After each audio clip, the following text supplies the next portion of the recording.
Assalamualaikum warahmatullahi wabarakatuh. Salam sejahtera untuk kita semua. Perkenalkan, nama saya Lana Ciarna. Saya alumni Institut Pertanian Bogor, jurusan Komunikasi dan Pengembangan Masyarakat, dan saya berdomisili di Bogor. Perkenalkan, saya Rizky Amalia. Saya alumni Universitas Indonesia, jurusan Geografi, dan saya berdomisili di Jakarta. Perkenalkan, nama saya Irsandi Rahmat Wijaya, alumni dari Universitas Gadjah Mada, jurusan Hukum, dan saya berdomisili di Jakarta. Berawal dari sosial media, kami membentuk satu kelompok. Awalnya, saya menemukan nama teman SMA saya, Lana, di daftar nama pengumuman BFLP. Saya pun langsung menghubunginya dan mengajaknya untuk bergabung membentuk satu tim.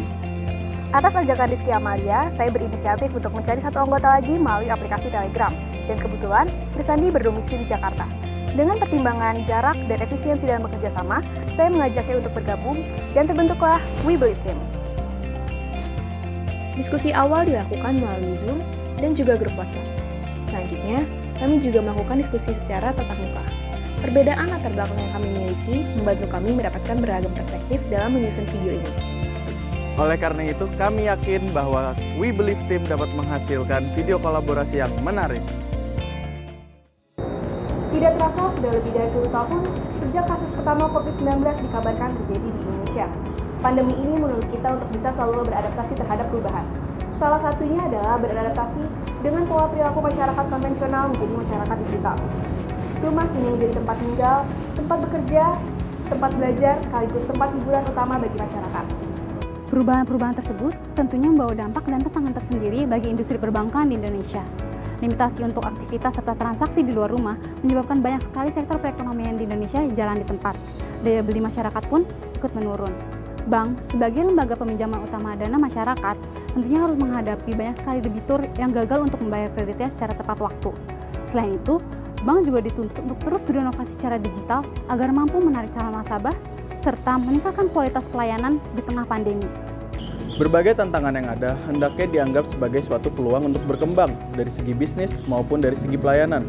Pelayanan sendiri bukan hanya sekedar melayani, namun mengerti, memahami, dan merasakan, sehingga tumbuhlah loyalitas dari para nasabah kepada Bank BRI.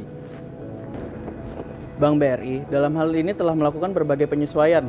Salah satunya adalah restrukturisasi kredit terhadap para nasabah yang terkena pandemi COVID-19.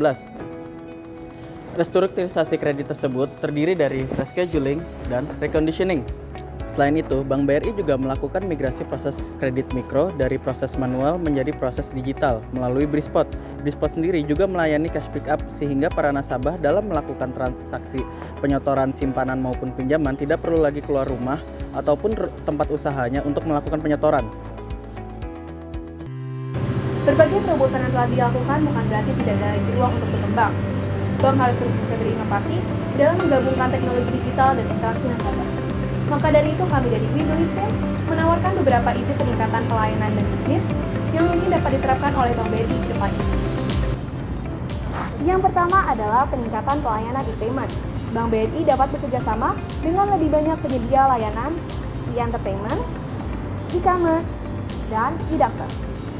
Hal ini mengingat adanya peningkatan traffic yang cukup signifikan pada sektor-sektor tersebut selama pandemi. Yang kedua adalah penerapan SIG untuk manajemen kredit atau klaim asuransi. SIG dapat diterapkan untuk memfasilitasi layanan cash pick up melalui pemilihan rute tercepat dan juga untuk membuat database debitur berbasis peta yang nantinya akan terintegrasikan dengan aplikasi Brispot. Selain itu, kami melihat bahwa jasa asuransi melalui BRI Life juga memiliki potensi untuk berkembang di tengah pandemi.